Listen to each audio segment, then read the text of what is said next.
Okay, guys, Chapter 2.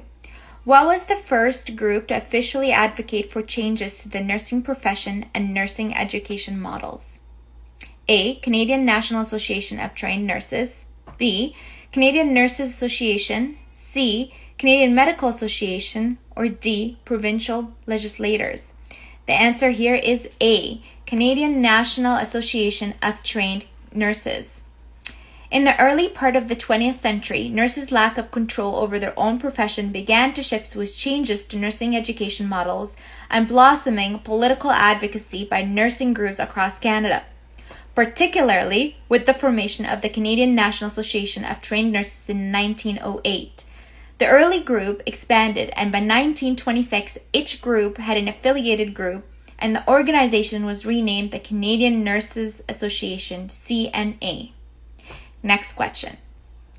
Asylum-based training programs began in the late 1800s in Canada.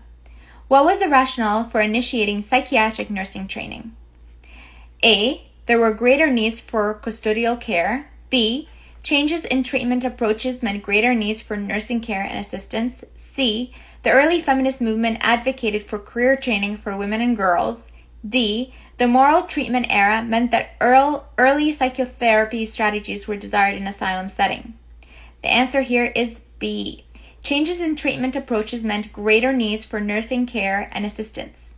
As new medical and experimental techniques were being trialed in asylums, nursing care and assistance was required by medical doctors who were the instructors of the first Canadian Psychiatric Nursing School.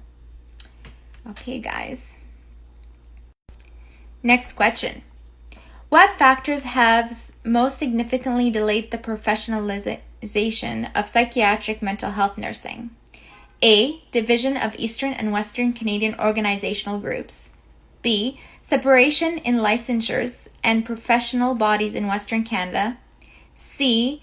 Differences in entry to practice requirements. D. Limited practice setting for psychiatric mental health nursing professionals. The answer here is A.